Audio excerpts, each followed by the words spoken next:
Come on, join us here for your message to Brother RR.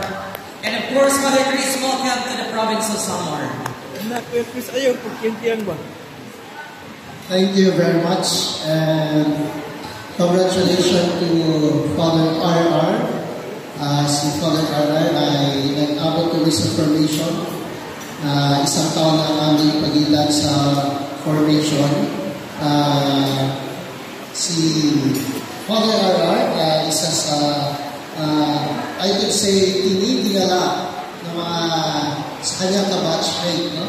Sapagkat si Father RR ay marunong makinig sa kanyang mga kasama.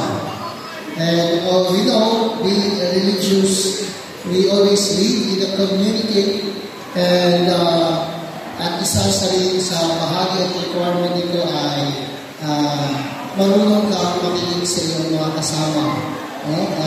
Dahil ito ay magbibigay na mas malalim na pagkahulugan ng aming buhay bilang mga religious na mga brothers in the community.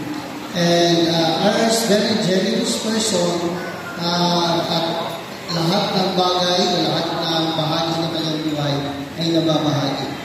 Ay binabahagi niya sa amin. So, Father RR, continue of what you are.